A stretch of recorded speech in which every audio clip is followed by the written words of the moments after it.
கிறிஸ்துவுக்குள் பிரியமான தேவனுடைய வெளியேறப்பெற்ற பிள்ளைகளை, கர்த்தராகிய இயேசு கிறிஸ்து நம்ம யாவரையும் ஆசீர்வதிப்பாராக.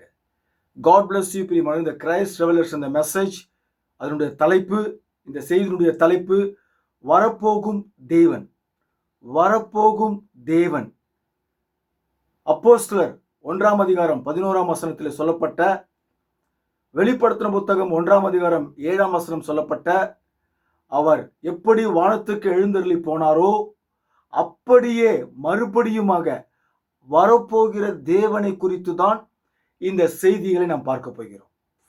கிறிஸ்துவுக்குள் பிரியமான தேவனுடைய வெளியேறப்பட்ட சகோதரிகளே, சகோதரர்களே, இன்றைய உலகத்திலே கடைசி காலத்திலே பெந்தகோஸ்து சொல்லிக் கொண்டிருக்கிற நவீன பெந்தகோஸ்து பாஸ்டர்கள் சரித்திர தீர்க்கதரிசிகளை குறித்து பேசுவது கிடையாது. வேதத்தில் இருக்கிற வார்த்தைகளை குறித்து தான் பேசிக் கொண்டிருக்கிறார்கள். அது நமக்கு முக்கியம், நான் இல்லை என்று சொல்லவில்லை. ஆனால் வேதத்திலே அடங்கியிருக்கிற ரகசியங்கள், வெளிப்பாடுகள் தீர்க்கதரிசிகளுக்கு மட்டுமே வரும் என்று வேதம் சொல்லுகிறது. ஆகவே இந்த கடைசி காலத்து தீர்க்கதரிசி யார் என்பதை குறித்து நான் ஆராய்ச்சி செய்து அதை முழுமையாய் படித்து, இன்றைக்கு இருக்கிற ஸ்தாபன பாஸ்டர்களுக்கும் ஸ்தாபன விசுவாசிகளுக்கும், என் அருமையான வெளியேறப்பட்ட சகோதரி சகோதரர்களுக்கும் சொல்லும்படியாய் நான் கடமைப்பட்டிருக்கிறேன். சொல்லும்படியாய் ஒரு ஏவுதல் எனக்குள் இருக்கிறது. ஆகவேதான் இந்த கடைசி காலத்தில் இருக்கிற வில்லியம் மரியன் பிரின்ஹாம் சொல்லக்கூடிய இந்த தீர்க்கதரிசியை குறித்து குறுகிய கொஞ்ச நாட்களாக உங்களிடத்தில் நான் பேசிக்கொண்டு வருகிறேன். இவர் உண்மையாகவே இக்காலத்துக்குரிய கடைசி கால தீர்க்கதரிசி. வேதத்திலே லவோதிக்கியா சபை என்று சொல்லப்படுகிறது. வேதத்திலே மொத்தம் 7 சபை காலங்கள் மட்டுமே இருக்கிறது. ஒவ்வொரு சபை காலங்களுக்கும் ஒவ்வொரு தீர்க்கதரிசி இருக்கிறார். இந்த 7வது சபை காலத்திலே சொல்லப்படுகிற 7ஆம் தூதன் சொல்லப்படுகிற தீர்க்கதரிசி யார் என்று சொன்னால், சரித்திரங்களை சொல்லுகிறது. அமெரிக்காவிலே சரித்திரத்தில் இவர் ஏற்பட்டார். இவர் அமெரிக்காவிலே, இவர் பேர் தான் வில்லியம் மரியம் பிரின்ஹாம் தீர்க்கதரிசி. இவரை குறித்து தான் இன்றைக்கு பெந்தகோஸ்து பாஸ்டர்கள் நிறைய பேர் அவருடைய சத்தியங்களை மறைத்து ஜனங்களுக்கு சொல்லாமல் இருக்கிறார்கள். இது உண்மை, இது சத்தியம் என்று நான் உங்களிடத்தில் அறிவிக்கிறேன். ஆகவே தான் கொஞ்ச நாளாவே நான் இவரை குறித்து உங்களிடத்தில் பேசிக்கொண்டு வருகிறேன். இப்பொழுது வரப்போகும் தேவன் என்ற செய்தியை இவர் என்ன பேச இருக்கிறார் என்பதை குறித்து உங்களிடத்தில் நான் பேச ஆசைப்படுகிறேன். பரிசுத்த ஆவியினுடைய துணையோடு, என்னுடைய சொந்த கருத்தோ என்னுடைய சொந்த வியாக்கியானமோ எதுவுமே இல்லை. பரிசுத்த வேதாகமத்திலிருந்து வெளிப்படுத்தின வார்த்தைகள், ரகசியங்கள், மறைப்பொருள், பரிசுத்த ஆவியானவர் இவர் மூலமாய் பேசின வார்த்தைகளை குறித்து உங்களிடத்தில் பேச ஆசைப்படுகிறேன். இன்றைக்கு கூட கடைசி கால மனவாட்டி செய்திகள், மனவாட்டி அநேக மக்கள் இருக்கிறார்கள், சரியாக சத்தியங்களை, சில கருத்துக்களை வெளிப்படையாய் பேசாமல் இருக்கிறார்கள். ஓகே, இதை பற்றி நான் பேச வேண்டாம். ஓகே, இன்றைக்கு இந்த தீர்க்கதரிசி இவர் என்ன பேசியிருக்கிறார் என்பதை குறித்து தான் நாம் பார்க்க போகிறோம். நீங்கள் சத்தியத்துக்கு கடந்து சொல்வோம். நீங்கள் அப்போஸ்தலர் 1 அதிகாரம் 11 வசனத்தை நீங்கள் பாருங்கள். அங்க வசனம் என்ன சொல்லுகிறது?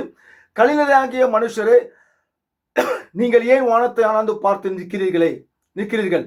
உங்களிடத்திலிருந்து வானத்துக்கு எடுத்துக்கொள்ளப்பட்ட இந்த இயேசுவானவர் எப்படி உங்கள் கண்களுக்கு முன்பாக வானத்துக்கு எழுந்தருளி போனாரோ அப்படியே மறுபடியும் வருவார் என்றார்கள் என்று நாம் வேதத்திலே நான் பார்க்கிறோம். அதே போல நீங்கள் வெளிப்படுத்தின புத்தகம் 1:7 அதை குறித்து நான் வாசிக்கின்றேன்.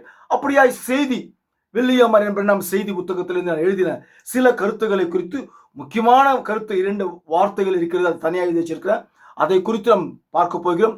மனவாட்டி என்று சொல்லிக் கொண்டிருக்கிற விசுவாசிகள் யாராவது பார்ப்பீர்கள் என்று சொன்னால் நீங்களும் தயவு செய்து முழுமையாய் பாருங்கள்.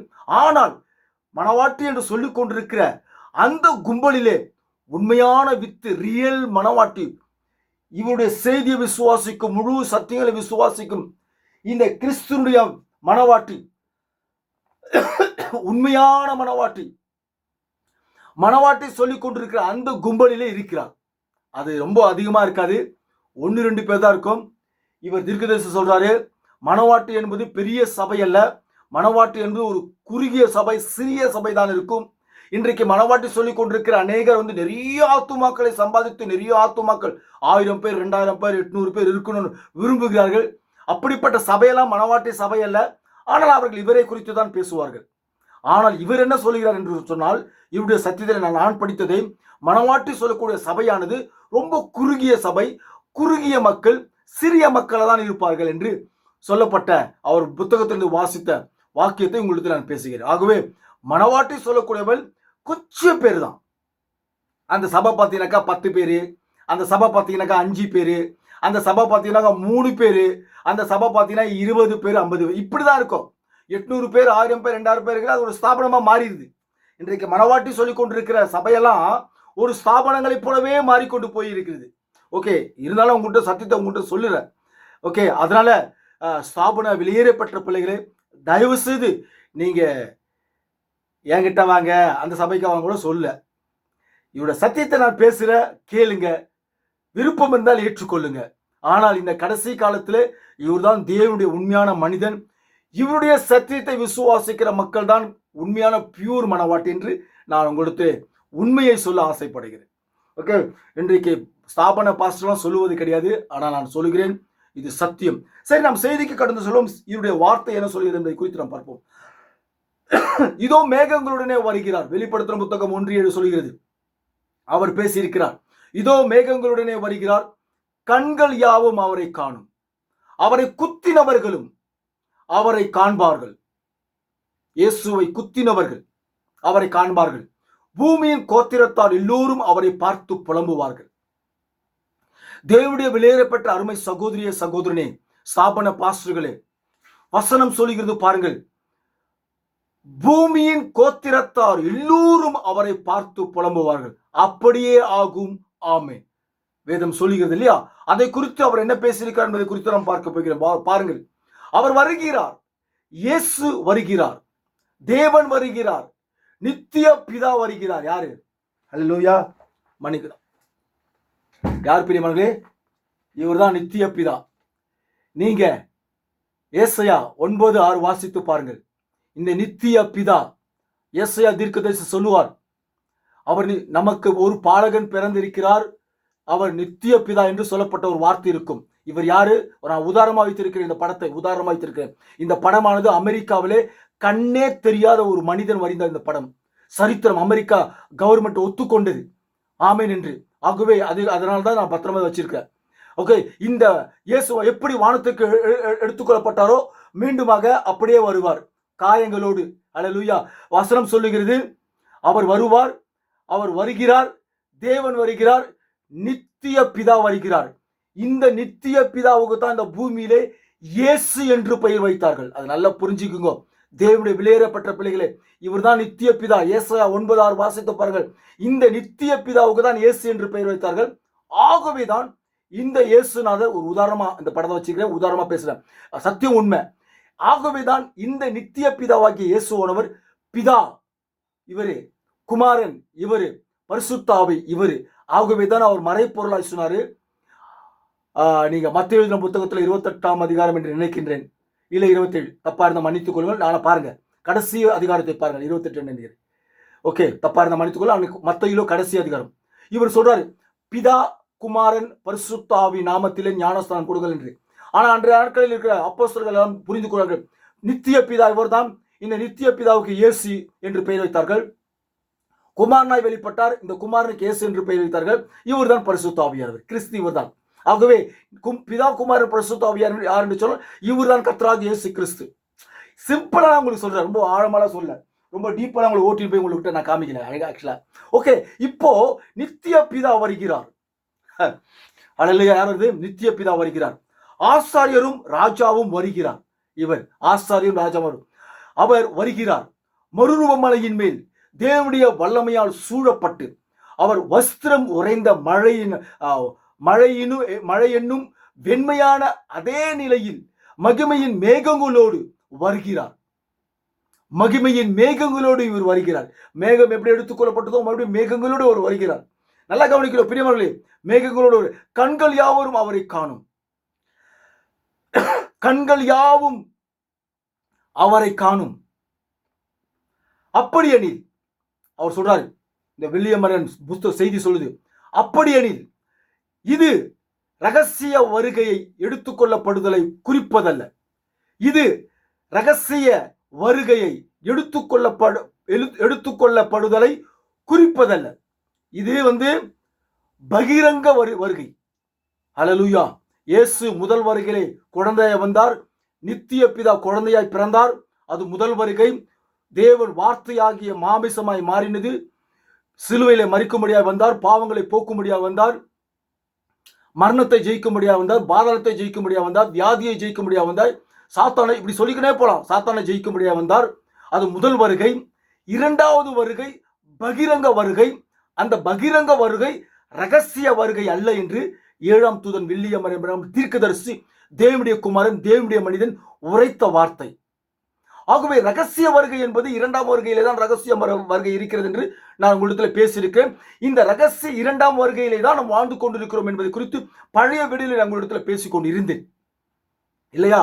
ஓகே, அந்த இரண்டாம் வருகைக்காக தான் இன்றைக்கு உண்மையான பியூர் மனவாட்டி, பியூர் பாஸ்டர்கள் காத்து கொண்டிருக்கிறார்கள். ஓகே, நம்ம அதை குறித்து பேசல. ஆனா இது இரண்டாம் வருகை அல்ல. இது ரகசிய வருகையில, இது பகிரங்க வருகை. இயேசு எப்படி போனாரோ அது மறுபடியும் வருகை சொன்னால, அது பகிரங்க வருகை குறித்து இப்பொழுது நாம் பார்த்து கொண்டு இருக்கிறோம். ஓகே, அப்படியெனில் இது ரகசிய வருகையை எடுத்துக்கொள்ளப்படுதலை குறிப்பதல்ல. இது தமக்கு உரிமையான உலக அரசாட்சியை அவர் கைப்பற்ற வரும் தருணம். ஹல்லேலூயா. பாருங்க எவ்வளவு அற்புதமா சொல்றாரு பாருங்க. அப்போது தங்களுடைய பிரமாணங்களாலும் ஸ்தாபனங்களின் போதனைகளாலும் அவரை குத்தினவர்கள் அவரை நோக்கி பார்த்து புலம்புவார்கள். எல்லா ஜனங்களும் வார்த்தையாகிய இயேசுவை காணும்போது பயத்தினால் ஓலமிடுவார்கள். பகிரங்க வருகையிலே காயப்பட்ட தழும்புகளோடு அவர் இந்த பூமிக்கு வரும்பொழுது எல்லா ஜனங்களும், அவரை குத்தினவர்களும் மற்ற எல்லா ஜனங்களும் அவரை பார்த்து புலம்புவார்கள். இது சகரியா 12ஆம் அதிகாரத்திலே 9ஆம் வசனத்திலிருந்து 14ஆம் வசனம் வரைக்கும் குறித்த வெளிப்படுத்துதல் சம்பவம். இந்த சம்பவத்தை பற்றி சகரியா 2500 வருடங்களுக்கு முன் தீர்க்க தரிசனம் உரைத்தார்.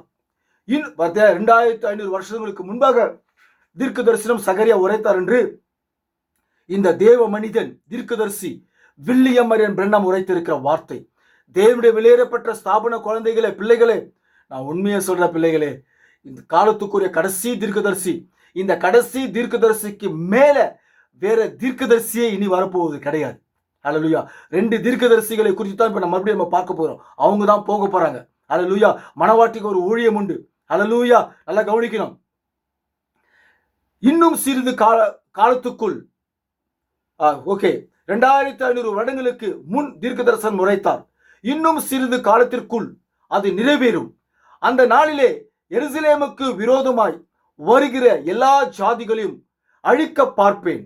நான் தாவீது குடும்பத்தாரின் மேலும் எருசலேமின் குடிகளின் மேலும் கிருபையின் ஆவியையும் விண்ணப்பங்களின் ஆவியையும் ஊற்றுவேன். அப்பொழுது அவர்கள் தங்கள் குத்தின என்னை நோக்கி பார்த்து, ஹல்லேலூயா. சகரியா 12ஆம் அதிகாரம் 9-14 பாருங்க. புறஜாதியின் காலம் முடிந்த உடனே, அப்போ புறஜாதியின் காலத்துல வாழ்ந்து இருக்கிறோம். அப்ப புறஜாதியின் காலம் முடிந்த உடனே சுவிசேஷம் யூதர்களிடத்தில் திரும்பி செல்லும். இக்காலத்தில் சுவிசேஷம் யூதர்களிடத்தில் செல்ல ஆயத்தமா இருக்கிறது. நம்முடைய காலத்தில் நடக்க போகும் ஒரு மகத்தான சம்பவத்தை நான் கூற விரும்புகிறேன். இதை குறித்து வெளிப்படுத்தின விசேஷம் 11ஆம் அதிகாரத்தில் சொல்லப்படுகிறது. தீர்க்கதரிசிகளான மோசேயும் எலியாவும் 2 சாட்சிகளாக யூதர்களுக்கு சுவிசேஷத்தை கொண்டு வருவார்கள். நல்லா புரிஞ்சுக்கணும் தேவனுடைய வெளியேறப்பட்ட பிள்ளைகள். இங்க 2 ரகசியம் இருக்குது. என்ன ரகசியம்னாக்கா, வரப்போகும் தேவன் பகிரங்க வருகையிலே இயேசு இந்த பூமியிலே வரும் பொழுது அவரை குத்தினவர்கள் அவரை பார்த்து புலம்புவார்கள் என்று வேதம் சொல்லுகிறது. அவர்கள் யார் யார் என்று நான் இப்பொழுது காண்பிக்க போகிறேன். இந்த மோசேயும் எலியாவும் 2 சாட்சிகள், வெளிப்படுத்தின புத்தகம் 11ஆம் அதிகாரத்தில் சொல்லப்படுகிற இந்த 2 சாட்சிகள் யூதர்களுக்கு சுவிசேஷத்தை கொண்டு செல்வார்கள். அவர்கள் யார் என்பதை குறித்தும் இந்த 7ஆம் தூதன் பரிசுத்த ஆவியானவர் பேசின வார்த்தைகளை குறித்து உங்களிடத்தில் பேச போகிறேன். அதுதான் ரொம்ப ஹைலைட், ரொம்ப அருமையா இருக்கும். கவனிங்க. இது நிறைவேறுவதற்கான எல்லா ஒழுங்கா இருக்கிறது. யூதர்கள் புறஜாதிகளுக்கு செய்தியை கொண்டு சென்றது போல இப்போது புறஜாதிகள் இச்செய்தியை யூதர்களுக்கு கொண்டு செல்வர். அதன் பின்பு எடுத்துக்கொள்ளப்படுதல் உண்டாகும். வெளிப்படுத்தின விசேஷத்திலும் சகரியா தீர்க்கதரிசன புத்தகத்திலும் கூறப்பட்ட இச்சம்பவங்கள் உபத்திரவ காலத்திற்கு பிறகு சம்பவிக்கும். ஹல்லேலூயா. அப்போ உபத்திரவ காலம் ஒன்று உண்டு. தேவனுடைய வெளியேறப்பட்ட பிள்ளைகளே, ஸ்தாபன பிள்ளைகளே, உபத்திரவ காலத்தில் நீங்க மாட்டிக்க கொள்ள கூடாது. அந்த உபத்திரவ காலத்துல மாட்டிக்க கொள்ள கூடாதுனாக்கா இக்காலத்துக்குரிய தீர்க்கதரிசி, கடைசி தீர்க்கதரிசி, லவதிக்கியா சபையிலே சொல்லப்படுகிற தீர்க்கதரிசி யார் என்று நீங்கள் கண்டு கொள்ள வேண்டும். அவரை குறித்து தான் உங்கள்கிட்ட நான் பேசிக் கொண்டிருக்கிறேன். அப்படி நீங்க அறிஞ்சிக்கினீங்கன்னாக்கா கடைசி காலத்துல உபத்திரவ காலத்துல நீங்க மாட்டிக்க மாட்டீங்க. அதனால புரிஞ்சுக்கணும். சபையின் முதற் பேரானவர் உபத்திரவ காலத்தில் பங்கு கொள்வதில்லை என்று வேதம் போதிக்கிறது. அச்சமயம் தேவன் புறஜாதிகள் மேல் பெந்தகோஸ்தே நாளில் ஊற்றின அதே ஆவியை இஸ்ரவேல் குடும்பத்தாரின் மேலும் ஊற்றுவார். அப்பொழுது அவர்கள் தங்கள் குத்தின எண்ணெய் நோக்கி பார்த்து, யாரு?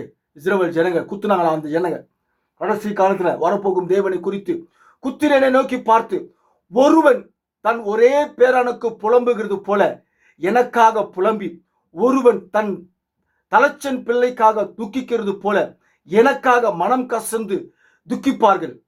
யாருக்காக? இவர் வரும்பொழுது அப்படியா துக்கிப்பார்களாம். தேசம் புலம்பிக் கொண்டிருக்கும். ஒவ்வொரு வம்சமும் தனித்தனியாக புலம்பும்.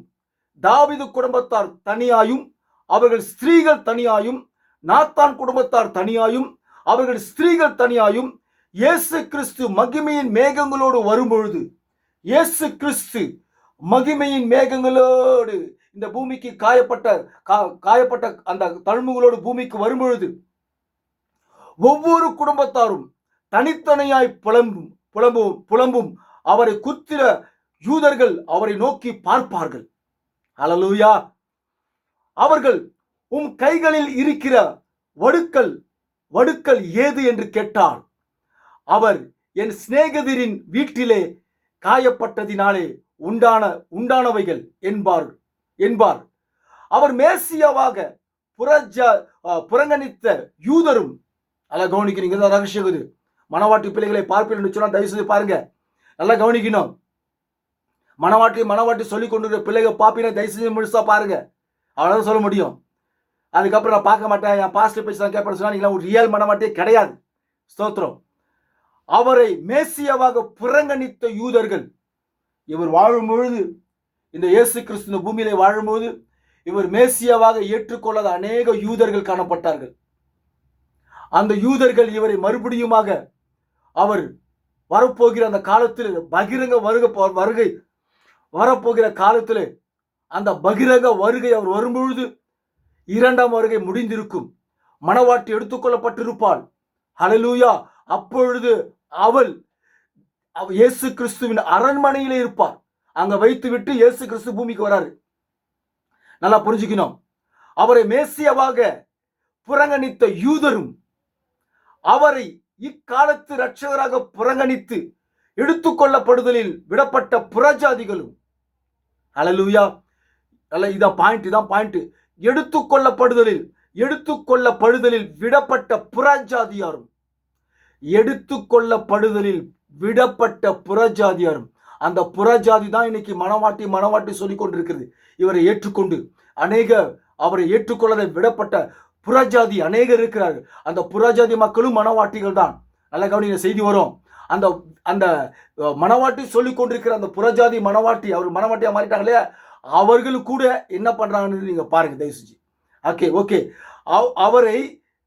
அவரை மேசியாவாக புறங்கணித்த யூதரும் எடுத்துக்கொள்ளப்படுதலில், அதுக்கு முன்னால ஒரு வார்த்தை வருது. அதெல்லாம் விலைக்கு சொன்னோம்னாக்கா இன்னைக்கு மனவாட்டியாவது விசுவாசிக்காது. அப்புறம் ஸ்தாபன குழந்தை எங்க விசுவாசிக்கும்? சரி, இருந்தாலும் தீர்க்கதரிசி சொல்ற பொழுது நானும் சொல்றேன். அவரை இக்காலத்து இரட்சகராக புறங்கணித்த எடுத்துக்கொள்ளப்படுதலில் விடப்பட்ட புறஜாதிகளும், அது துக்கத்தின் காலமாயிருக்கும். அங்கே அழுகையும் ஓலம் உண்டாயிருக்கும். நல்லா கவனிக்கணும். யூதர்கள் மெசியாவாக ஏற்றுக்கொள்ளல. அதே மாதிரி புறஜாதிகளும் கைவிடப்பட்ட மனவாட்டிகளும் இன்றைய காலத்தில் மேசியாவாக ஏற்றுக்கொள்ளாத அவர்களும் அழுது புலம்புவார்கள். சரி, கவனிங்க. அது துக்கத்தின் காலமா இருக்கும். அங்கு அழுகையும் ஓலமும் உண்டாயிருக்கும். உறங்கின கன்னிகள் ஓலமிடுவார்கள். ஹல்லேலூயா. யாரவங்க?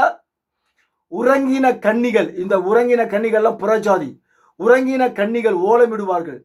தங்களுடைய விளக்குகளில் எண்ணெயை ஏற்றுக்கொள்ள மறுத்தவர்களை பரிசுத்த ஆவி அடையாளம்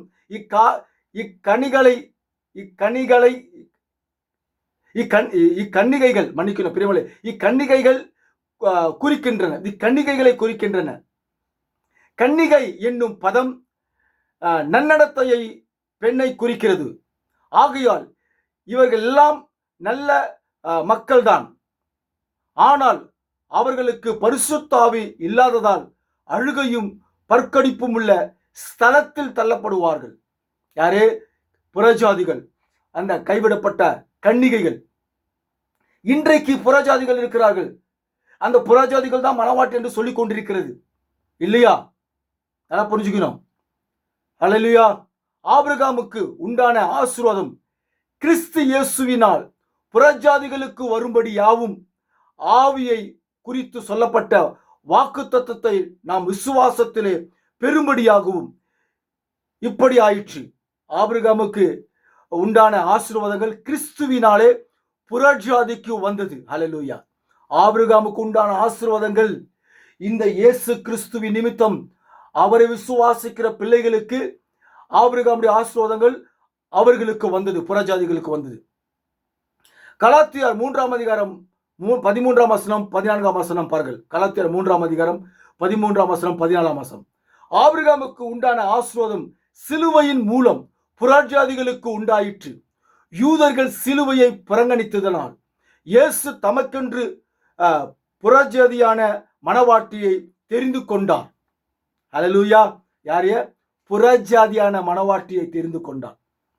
அந்த புறஜாதியான மனவாட்டியை குறித்து இந்த 7ஆம் தூதன் தீர்க்கதரிசி என்ன சொல்றாரு பாருங்க. யூதர்கள் இயேசு கிறிஸ்துவை புறங்கணித்ததின் காரணம் என்ன? கர்த்தரே இதற்கு காரணமாயிருந்தார். ஹல்லேலூயா. யூதர்கள் இயேசு கிறிஸ்துவை புறங்கணித்தது காரணம் என்ன கேட்டீங்கன்னாக்கா, இந்த கர்த்தரே காரணமா இருந்தாராம். எவ்வளவு பியூட்டிஃபுல் பாருங்க. கர்த்தருக்கு கோடி ஸ்தோத்திரம்.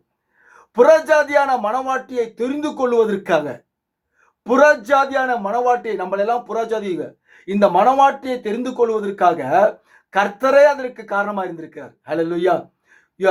யூதர்கள் இயேசு கிறிஸ்துவை புறங்கணித்தது காரணம் என்னன்னு கேட்டாக்கா, கர்த்தரே காரணம். ஏன்னு கேட்டாக்கா, இந்த புறஜாதி மனவாட்டியை தெரிந்து கொள்ளும்படியாக அதுக்கு காரணமா. ஹல்லேலூயா. கர்த்தருக்கு கோடி ஸ்தோத்திரம். இது ஒரு வழியே உண்டாயிருந்தது. புறஜாதி சபையின் ஜீவனை பாதுகாப்பதற்கென அவர் சிலுவையில் மரித்தார். மேற்கூறிய 1,44,000 இஸ்ரவேலரும் மனவாட்டிகள் அல்ல. இவர்கள் கற்புள்ளவர்கள் என்றும் ஆட்டுக்குட்டியானவர் எங்கு சென்றாலும் அவரை பின் செல்வார்கள் என்றும் வெளிப்படுத்தின புத்தகம் 14ஆம் அதிகாரத்தில் 4ஆம் வசனம் கூறுகிறது. ஸ்திரீகளால் தங்களை கரைப்படுத்தாத இவர்கள், மத்தேயு 19:12 நீங்க வாசித்து பாருங்கள். அன்னகர்கள் மணவரையை காப்பவர்கள். இவர்கள் வேலையாட்கள். சிங்காசனத்தில் உட்காராமல் இவர்கள் சிங்காசனத்திற்கு முன் நிற்கிறவர்கள். யார்? 1,40,000 பேர் சிங்காசனத்தின் மேல் உட்காராமல் சிங்காசனத்திற்கு முன்பாக நிற்பவர்கள் இவர்கள். ஹல்லேலூயா. இவங்க என்ன கேட்டாக்கா, சிபிஎம் சொல்லிருப்பாங்க. சிபிஎம் எல்லாம் பரலோகமே போக முடியாது நண்பர்களே. நல்லா புரிஞ்சுக்குங்க. இந்த 7ஆம் தூதனை அறிந்து கொள்ளாமல் இருக்கிற சபைகள் அத்தனையும் பரலோகம் போகவே முடியாது. இது உண்மையான சத்தியத்தை நான் சொல்றேன். நல்லா புரிஞ்சுக்குங்க. ஆகையால் இவர்கள் மனவாட்டி அல்ல. 1,40,000 பேர் மனவாட்டி அல்ல என்று அவர் சொல்றார்.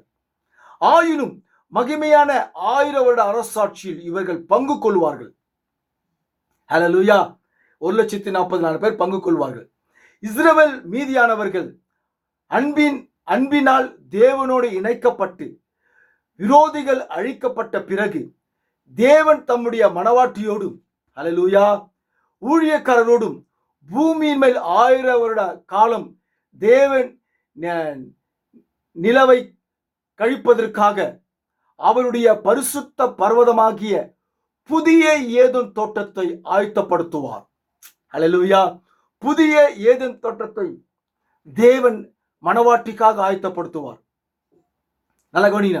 ஆதாமும் ஏவாளும் ஏதேன் தோட்டத்தில் 1000 வருஷங்களை கழிக்காததால் 1000 வருஷங்கள் கழிக்காததால் பிந்தின ஆதமாகிய இயேசுவும் அவருடைய ஏவாளாகிய அவளுடைய ஏவாளாகிய இயேசுவும் அவருடைய ஏவாளாகிய உண்மையான சபையும் 1000 வருஷ காலம் புதிய ஏதேன் தோட்டத்தில் சஞ்சரித்து தேவனுடைய எல்லா திட்டங்களையும் நிறைவேற்றுவார்.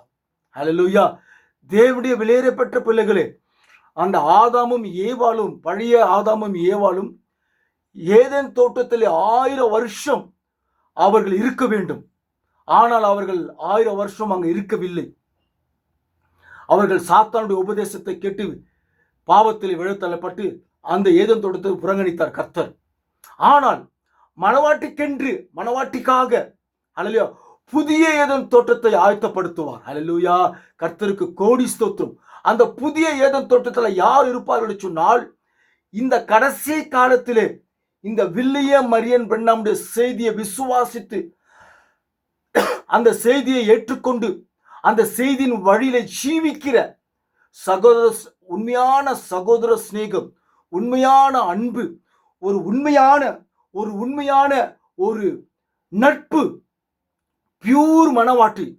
அந்த பியூர் மணவாட்டி தான் அந்த புதிய ஏதேன் தோட்டத்திலே 1000 வருஷம் அவள் அங்கே இருப்பாள். இன்றைக்கு இக்காலத்திலே மணவாட்டி சொல்லிக் கொண்டிருக்கிற இவருடைய செய்தியும் விசுவாசித்துக் கொண்டிருக்கிற அவங்களா இருப்பாங்களான்றது எனக்கு தெரியாது. அல்லேலூயா. ஏன்னா சொல்ல இப்போ இன்னைக்கு, ஏன்னா அவங்ககிட்ட சகோதர சிநேகம் இல்லை, அவங்ககிட்ட அன்பு இல்லை, இந்த ஊழியக்காரர்கிட்டவே அன்பு இல்லை. இந்த மணவாட்டி சொல்லிக் கொண்டிருக்கிற ஊழியக்காரங்க பார்த்தீங்கன்னாக்கா ஒரு 10 பேர் இருக்கிறாங்கன்னு. இந்த 10 பேர்ல இவர் மணவாட்டினாக்கா இவருக்கு ஒரு 4 பேர் இருப்பாரு, இவங்க ஒரு குரூப்பு, இன்னும் ஒரு 3 பேர் இருப்பாங்க, அவங்க ஒரு குரூப்பு, இன்னும் ஒரு 4 பேர், இப்படி ஒரு குரூப்பா எல்லாரும் ஒற்றுமையா இன்றைக்கு இருக்கிற மணவாட்டி பாஸ்டர் இல்லை. ஆனா இவங்க மணவாட்டி பாஸ்டர் சொல்லி கொண்டிருக்கிறாங்க. ஆனா இவங்கள மணவாட்டி பாஸ்டர் கிடையாது. ஏன்னு கேட்டா அவங்ககிட்ட சகோதர சிநேகம் இல்லை, ரியல் அன்பு இல்லை. இதுதான் உண்மையான சத்தியங்க. நீங்க கேட்கறீங்க எனக்கு அதை பத்தி கிடையாது. ஆனா உண்மையை குறித்து நான் பேசுறேன். ஆனா வரப்போகும் காலத்திலே உண்மையான மணவாட்டி இருப்பாள். இப்பவும் உண்மையான மணவாட்டி இருக்கிறாள், நான் இல்லை என்று சொல்லவில்லை. 1000 பேர் இருக்கிறான்னு சொன்னாக்கா அதுல 2 உண்மையான பியூர் மணவாட்டி. 1000 பேர்ல நான் சொல்றது 2 பேர் தான் இருப்பான். அல்லேலூயா. 1000 பாஸ்டர் இருக்கிறான்னு சொன்னாக்கா மணவாட்டி பாஸ்டர், அதுல 2 பாஸ்டர் தான் பியூர் மணவாட்டி பாஸ்டர். அந்த பியூர் மணவாட்டி பாஸ்டரும் அந்த பியூர் மணவாட்டிகளும் இவருடைய செய்தியை கேட்டு விசுவாசிக்கிற, அந்த செய்தியில ஜீவிக்கிற அந்த பியூர் மணவாட்டிங்க தான் அந்த புதிய ஏதேன் தோட்டத்திலே புதிய ஏதேன் தோட்டத்தை ஆயத்தப்படுத்தும் போது அந்த ஆதாமாகிய இயேசுவும் அவருடைய மணவாட்டியாகிய சபையும் ஏவாளும் அந்த புதிய ஏதேன் தோட்டத்திலே 1000 வருஷம் அவர்கள் ஜீவிப்பார்கள். அவர் சீக்கிரமாய் வருகிறார். ஆல்பாவும் உமைகாவும் தீர்க்கதரிசியும் ஆசாரியனும் ராஜாவும் எல்லாவற்றிற்கும் எல்லாமாயிருக்கிறவர் சேனைகளின் தேவனாகிய கர்த்தரும் சீக்கிரமாய் வருகிறார். உண்மையுள்ள ஒரே தேவனாகிய இயேசு கிறிஸ்துவே அவ்வாறே சீக்கிரமாய் வருகிறார். ஆமென். ஆனால் அவர் வாசித்த புத்தகத்திலே சொல்லப்படுகிறது, அவரை குத்தினவர்கள் அவரை காண்பார்கள், அழுது புலம்புவார்கள் என்று நான் உங்களிடத்திலே வாசித்து காண்பித்தேன். அதை குறித்து அவர் என்ன பேசுகிறார் என்பதை குறித்து நீங்கள் பாருங்கள். இயேசு கிறிஸ்து தம்மை வெளிப்படுத்துதல் என்ற செய்தியிலே அவர் பேசியிருக்கிறார் மிக அற்புதமாக. அல்லேலூயா. சகரியா 2ஆம் அதிகாரம் 1:11-14 அதனுடைய கருத்துக்களை குறித்து அவர் பேசியிருக்கிறார். அவர்கள் நோக்கி பார்க்கையில் என்ன சம்பவிக்கும்? இயேசுவின் 2ஆம் வருகையில் மகிமையின் மேகங்களுடன் அவர் வருகையில் என்ன சம்பவிக்கும்? யூதர்கள், நல்லா கவனிக்கணும், இயேசுவின் 2ஆம் வருகையில் மகிமையின் மேகங்களுடன் அவர் வருகையில் என்ன சம்பவிக்கும்?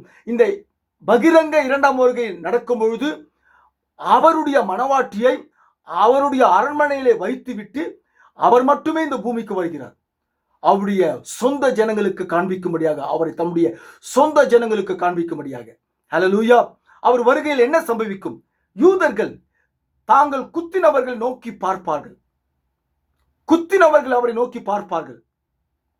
இன்னொரு வேத வாக்கியத்தில் அவர்கள் யூதர்கள் அவரை நோக்கி இவ்வாறு கேட்கிறதாக சொல்லப்பட்டுள்ளது. ஒருவன் அவரை நோக்கி, இந்த வடுக்கள் ஏதென்று கேட்டால் எங்கே இந்த வடுக்கள், இங்க ஆணி அடிச்சாங்க இல்லையா, அந்த வடுக்கள் காயங்கள் அவருக்கு கிடைத்தன என்று கேட்பார்கள் என்று சொல்லப்பட்டுள்ளது. என் சிநேகிதரின் வீட்டில் என்று அவர் கூறுகிறார். அவரை மேசியாவாக ஏற்றுக்கொள்ளாத யூதருக்கு மட்டும் அது ஒரு புலம்பலின் வேலையாக இருக்க போவதில்லை. ஹல்லேலூயா. அவரை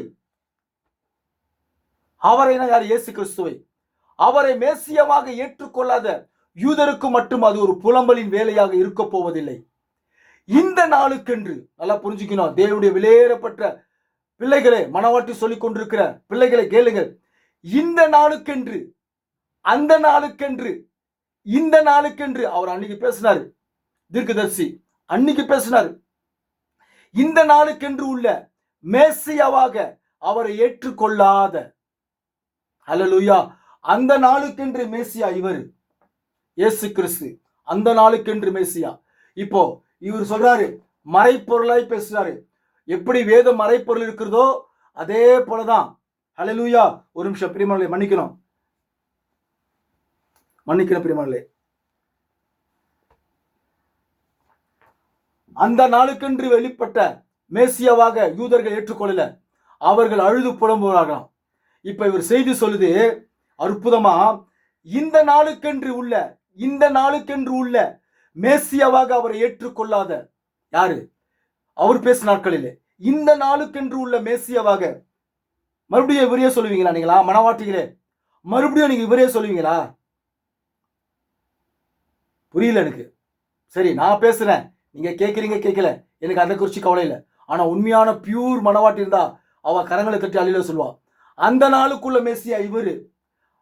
அவர் சொல்றாரு, இந்த நாளுக்கென்று உள்ள மேசியாவாக இவர் வாழும்பொழுது மேசியாவின் ஊழியத்தை செய்தார். மேசியா, இயேசுவாகிய மேசியா, இயேசுவாகிய மேசியா, இயேசுவாகிய மேசியா. இந்த திரைமறைக்கப்பட்ட சரீரம் இந்த நடிகனின் ஆடையை உடித்து கொண்டு, இது உண்மையான சத்தியங்க. அது பாஸ்ட் ஆகட்டும், விசுவாசம் கேட்டா கேள்வி கேட்கட்டனப்போ, இதுதான் உண்மையான ரியல் சத்தியம். இது என்னுடைய வெளிப்பாடு தப்பான வெளிப்பாடு இருந்தா லாஸ்ட்ல பார்த்துலாம், ஃபைனலா பார்த்துலாம். அந்த நாளுக்குள்ள மேசியா இவருக்குள்ள போயிட்டார் திரைமறைக்கப்பட்டு. இப்ப இங்க இருக்கிறாரு, இந்த பாடியில இருக்கிறாரு. இந்த பாடிக்குள்ள இருந்து உள்ள இருக்கிறவரு மீண்டுமாக மேசியாவின் அடையாளத்தை செய்து கொண்டு வந்தார்.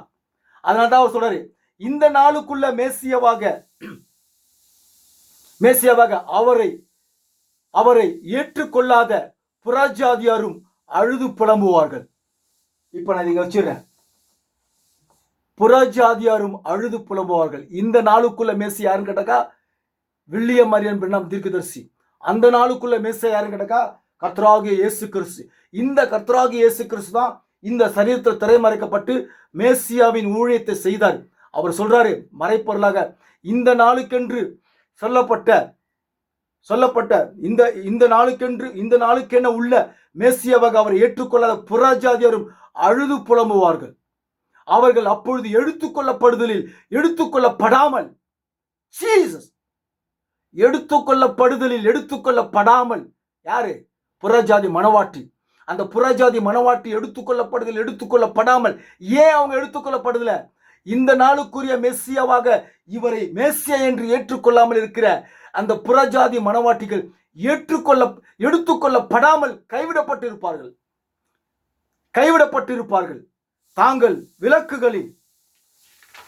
விளக்குகளில் எண்ணெயை பெற்றுக்கொள்ள மறுத்த அந்த சபையாகிய நித்திரை செய்த புத்தி இல்லாத கன்னிகைகள் அழுது புலம்புவார்கள். புறஜாதி மனவாட்டி அழுது புலம்புவார்கள். ஏன்?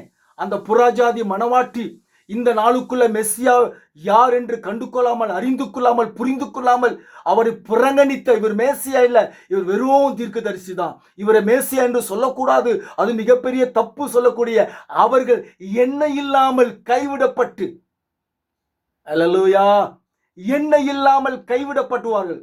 மறுபடியும் வாசிக்கிறேன். இந்த நாளுக்கென உள்ள மெஸ்ஸியாவாக அவரை ஏற்றுக்கொள்ளாத புறஜாதியரும் அழுது புலம்புவார்கள். அவர்கள் அப்பொழுது எடுத்துக்கொள்ளப்படாமல் கைவிடப்பட்டிருப்பார்கள். புறஜாதி மனவாட்டிகள் ஏன்? தாங்கள் விளக்குகளில் எண்ணெயை பெற்றுக்கொள்ள மறுத்த அந்த சபையாகிய நித்தரை செய்த புத்தி இல்லாத கன்னிகைகள் அழுது புலம்புகள். அந்த புத்தி இல்லாத கன்னிகைகள் இன்றைக்கு இவரை குறித்து தான் பேசிக் கொண்டிருக்கிறது. புத்தி இல்லாத கன்னிகள் இவருடைய சத்தியத்தை குறித்து தான் எல்லாம் பேசிக் கொண்டிருக்கிறது. ஆனால் இவரை மேசியவாக இன்னைக்கு புறஜாதி மனவாட்டி இந்த வில்லியம் மரியன் பிரென்னாமே வாழ்ந்த காலத்தில் இவர் மேசியா என்று அறிந்து கொள்ளாமல் புரிந்து கொள்ளாமல் புறங்கணித்த எண்ணெய் இல்லாமல் கைவிடப்பட்டு அழுது புலம்புவார்கள் என்று அவர் கூறுகிறார். ஹல்லேலூயா. சரி, அது யாரு? புறஜாதி மனவாட்டியும் அழுது புலம்புவார்கள், அவரை குத்தினவர்களும் அவரை பார்த்து புலம்புவார்கள். ஆனா அவங்க கேட்பாங்க, இந்த வடுக்கள் எங்கிருந்து வந்தது என்று கேட்பாங்க. புறஜாதி மனவாட்டி அதை கேட்க மாட்டா. அவளுக்கு என்னன்னாக்கா, ஐயோ நம்ம வாழும்பொழுது இவரை மேசியா என்று நம்ம அறிக்கை செய்யலையே, இவரை ஏற்றுக்கொள்ளலையே, இவர் நார்மல் தீர்க்கதரிசி தான் நம்ம உரைத்திருந்தோம், பேசிக்கிட்டு இருந்தோம், அப்படி சொல்லி அழுது புலம்புவோம். எண்ணெய் இல்லாத புத்தி இல்லாத கன்னிகைகள் அவர்கள். சரி, ஓகே, அது ஒரு பாயிண்ட். இப்ப ரெண்டாவது ஒரு பாயிண்ட் பாருங்க. எலியாவும் எலிசாவும் அவர்கள் இஸ்ரவேலுக்கு போவார்கள் என்று சொல்லுவார்கள். நிறைய பேர் சொல்லுவாங்க, எலியாவும் மோசையும் போறாங்க, எங்க இஸ்ரவேல் ஜனங்களுக்கு போவாங்க மறுபடியும் வேதம் சொல்லுது அப்படி சொல்லுவாங்க. அதை குறித்து தீர்க்கதரிசி என்ன சொல்றாரு பாருங்களேன். சகோதரன் பிரென்னாமே, இது 7 சீல் பக்கம் 822, அதை பாருங்க. 822 823 பாருங்க. சகோதரன் பிரென்னாமே, எலியாவின் ஆவியை பெற்ற 7ஆம் தூதனும் எடுத்துக்கொள்ளப்படுதலுக்கு பிறகு உள்ள மூன்றரை வருடங்களில் 1,44,000 யூதர்களிடத்திற்கு அனுப்பப்படும் எலியாவும் ஒரே மனிதன் தானா? எங்களில் சிலர் இதை குறித்து குழப்பத்தில் இருக்கிறோம். இதை குறித்து குழப்பத்தில் இருக்கிறாங்க. ரெண்டாவது, இவர் மேசியானா நம்ம சொல்லக்கூடாதுன்னு சொல்லி குழப்பத்தில் இருக்கிறாங்க. அவங்களுக்கு பதில் சொல்லிட்டார் அவர். ஓகே, இப்ப இதை குறித்து என்ன சொல்றாரு பாருங்கள. இல்லை, இவர் அவரல்ல. பாருங்கள், இருவரும் வெவ்வேறான மனிதர்கள். எலியாவை போன்ற தோற்றத்தில் வரும் எலிசா. ஹல்லேலூயா. எலிசா யாரு? எலியாவின் ஆவி உள்ளவனாக எலிசா வந்தார். ஆனா அந்த எலிசா என்பவர் ரியல் எலியா இல்லை. ஆனா தோற்றத்தை பாருங்க, அவருடைய சரீரத்தின் தோற்றத்தை பாருங்க. தோற்றம் வித்தியாசமானது. ஆனா ரியல் எலியா இருந்தா பாருங்க, அவருடைய சரீரம் தோற்றத்தில் பாருங்க. அந்த ரியல் எலியாவின் தோற்றத்தை எலிசா கிட்ட இல்ல. ஆனா அவர் எலியாவின் ஆவி உள்ளவராக வந்தார். ஆனால் அவர் எலியா என்று சொல்லப்படுகிறது. சரி, எலிசாவல்ல யோவான் ஸ்நானன் என்று அழைக்கப்பட்ட மனிதன் மீது வந்துள்ள எலியாவின் ஆவி எலியாவல்ல. ஹல்லேலூயா. யோவான் ஸ்நானன் குள்ள எலியாவின் ஆவி வந்தது. ஆனா அவன் எலியாவல்ல. ஆனால் அவன் எலியா. ஹல்லேலூயா. வேதம் இயேசு கிறிஸ்துவே சொல்லியாச்சு யோவான் ஸ்நானனை குறித்து. ஓகே, லவோதிக்கியா சபையின் கடைசி காலத்தில் தோன்றும் செய்தியாளனாகிய 7ஆம் தூதனாகிய மனிதன் உண்மையான எலியாவல்ல. ஃபர்ஸ்ட் எலியா தான் பாருங்க, ராஜாக்களை வாசிப்பீங்க பாருங்க, அந்த எலியாவல்ல. எலியாவின் ஆவி ஊருக்குள் இருக்கிறபடினாலே இவர் எலியா என்று சொல்லப்படுகிறார். சரித்திரங்கள் சொல்லுகிறது இவர் ஒரு எலியா என்று. உண்மையான எலியாவல்ல. அவர் தன்னுடைய ஜனங்களாகிய புறஜாதிகளிடத்தில் அனுப்பப்படும் ஒரு புறஜாதி மனிதனாயிருப்பார். ஹல்லேலூயா. எலியாவின் ஆவி மக்களுக்குள் அங்கு வரும் பொழுது, ஹல்லேலூயா, எலியாவின் ஆவி இஸ்ரவேல் ஜனங்கள்கிட்ட அங்க 1,44,000 பேருக்கு பிரசங்கம் பண்றாங்க. அந்த எலியாவின் ஆவி அங்கு வரும்பொழுது அவன் ஒரு யூதனாயிருப்பான். ரியல் எலியா போக மாட்டாரு, ரியல் மோசஸ் அங்க போக மாட்டாரு. அந்த காலத்துல ரியல் எலியா. மோசஸ் தண்ணீரை ரத்தமாய் மாற்றினார், வண்டுகளை வரை வைத்தார், எவ்வளோ அற்புதங்களை செய்தார். அந்த ரியல் சரீரம் பாருங்க, அந்த ரியல் மோசஸ் அங்க போக மாட்டாரு. அதே போலதான் ரகசிய வருகையிலும் கூட இந்த ரியல் ஜீசஸ் இதே சரீரத்துல ரகசிய வருகையில வரல. ஹல்லேலூயா. திரைமறைக்கப்பட்டு வேறொரு சரீரத்துல அவர் தோற்றம் அளித்தார். அதுதான் ரகசியம். ஹல்லேலூயா. இந்த இரண்டாம் வருகையிலே லவோதிக்கியான் சபை காலத்திலே இந்த ரியலேசுவர ரகசியமாக வேறொரு சரீரத்துல பூந்து கொண்டு அந்த இயேசு கிறிஸ்து தோற்றம் அளித்தார். அதுதான் ஹைலைட். ஹல்லேலூயா. மனவாட்டிகளை புரிஞ்சுக்கினீங்களா? ஏன் பாஸ்டர் வெள்ளக்காரன் பாஸ்டர் அந்த நைஜீரியன் பாஸ்டர் பேசினாரு? அதெல்லாம் இல்லை. ஹல்லேலூயா. இதுதான் ரியல். கேட்டா கேளு, கேட்காட்டினா போ, எனக்கு அதை பத்தி கவலை இல்லை. சரி, எலியாவின் ஆவி மக்களுக்குள் அங்கு வரும்பொழுது, எலியாவின் ஆவி அங்க மக்களுக்குள் வரும்போது அவன் ஒரு யூதனாயிருப்பான். ஏனெனில் அவர்கள் தீர்க்கதரிசிகள். யாரு? எலியா, மோசஸ் தீர்க்கதரிசிகள் தங்கள் சொந்த ஜனத்திற்கு அனுப்பப்படுகிறார்கள். அதுதான் எனக்கு கிடைத்த வெளிப்பாடு. ஹல்லேலூயா. என்ன சொல்றார் கேட்டா தீர்க்கதரிசி, எலியாவின் ஆவி ஒரு யூதன், அங்குள்ள இஸ்ரவேல் ஜனங்கள ஒரு யூதன் இருப்பான். அந்த யூதனை தேவன் தெரிந்து கொண்டு யூதனுக்குள்ள எலியாவின் ஆவி போவோம், மோசையின் ஆவி போவோம். அந்த யூதர்கள் தான் எலியாவுடைய அடையாளத்தை செய்வார்கள், மோசையுடைய அடையாளத்தை செய்வார்கள்.